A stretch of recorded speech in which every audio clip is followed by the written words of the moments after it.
চুলায় আমার রান্না করতে খুবই ভালো লাগে। কেন জানেন? কারণ আমি হলো নতুন। আমি আগে তো প্রায় ১০-১২ বছর গ্যাসের চুলায় রান্না করেছি। মাটির চুলায় তো কখনো রান্না করিনি। এইজন্য আমার কাছে মাটির চুলায় রান্না করতে খুবই ভালো লাগে।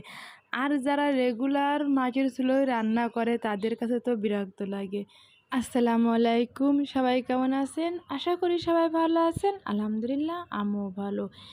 এই কয়েকদিন খুব গরম পড়তেছে, আবার মাঝে কিন্তু ঝিরঝিরে বৃষ্টি আসতেছে। বৃষ্টি হলেও কি হবে, গরমের কমতে নেই। এদিকে আজকে আমি অনেক আইটেম রান্না করব। আজ আমার মা আসবে আমার বাড়ি। এদিকে মা আসার আনন্দ, দ্বিতীয় সাহেবও বাসায় আসছে, তারপর আমাদের এই জায়গা ওয়াজ হচ্ছে, সব কিছু মিলে আজ আমার অনেক আনন্দ হচ্ছে। আজকে রান্না করব, এ জায়গায় আসে পার্শে মাছ আছে, বেলে মাছ আর গরুর মাংস, ডিম, দধি মিষ্টি তো থাকবে, নুডলস, সেমাই, অনেক আইটেম রান্না করব। এখানে আমার বড় জা আমাকে হেল্প করে দিচ্ছিল, আমি রান্না করতেছিলাম। সে আমাকে পেঁয়াজ মরিচ কিছু কেটে দিছে, কিন্তু ওইগুলো হয়নি। পরে আমি নিজে আরও কেটে নিচ্ছি। আমার সাহেব সারা সপ্তাহে বাড়ি থাকে না, সে সপ্তাহে দেখা যাচ্ছে ৩ দিন কি ৪ দিন বাড়ি থাকে, আর কয়েকদিন বাইরে থাকে। অনেকে আবার বলবেন বাইরে কোথায় থাকে? সে তার চাকরির ক্ষেত্রে বাইরে থাকে। তার ১৮-১৯টা ডিস্ট্রিক্ট দেখা লাগে। দেখা যাচ্ছে সে যদি কখনো দূরে কোনো ডিস্ট্রিক্টে যায়, সেখান থেকে তো আসা সম্ভব হয় না। এজন্য সে ওইখানে রাতের বেলায় থেকে যায় হোটেলে, পরের দিন হয়তো আসে। এই জন্য মেহিন করে শুক্রবারের দিন আমার কাছে ঈদের দিনের মতন আনন্দ হয়। শুক্রবারের দিন আবার ছেলেদেরও স্কুল বন্ধ থাকে। সব কিছু মিলে আমাদের শুক্রবারের দিন অনেক এনজয় হয়।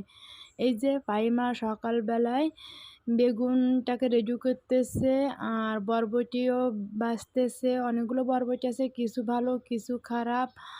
আর এদিকে পটলও কেটে রেখেছি, এগুলো সুন্দর করে ভেজে ভর্তা করব।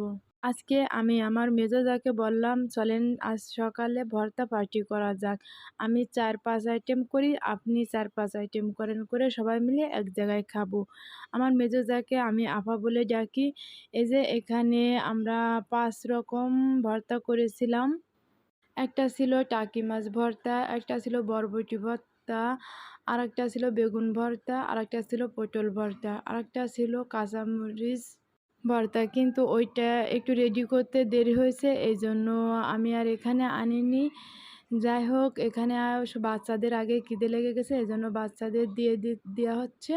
একটু পরে আমরা বড়রা সবাই খাবো। ওইখানে কাঁচামরিচের ভর্তাও থাকবে। ওইটা এত ঝাল হয়েছিল। আমার গাছের ওই যে বোম্বাই মরিচ আছে, বোম্বাই মরিচ দিয়ে আমরা ভর্তা করেছিলাম। আমার মেজো জা আবার অনেক ঝাল খায়। বাবারে বাবা, ওনার ঝাল খায় দেখলে আমি পুরো পাগল হয়ে যাই যে উনি এত ঝাল খেতে পারে। আমার কিন্তু আবার ঝাল হতো পছন্দ না, মিষ্টিও পছন্দ না, মোটামুটি ঝাল পছন্দ। এখানে আমার মেজো জা আছে, কিন্তু ওনারে আমি ক্যামেরার সামনে আনতে চাই না, কেননা আমি কারোর পারমিশন ছাড়া কারোকে ক্যামেরার সামনে আনি না। সবাই ক্যামেরার সামনে আসতে ইজি বোধ করে না। আজ আমার ভিডিওটি এই পর্যন্ত। সবাই ভালো থাকবেন, সুস্থ থাকবেন। আল্লাহ হাফেজ।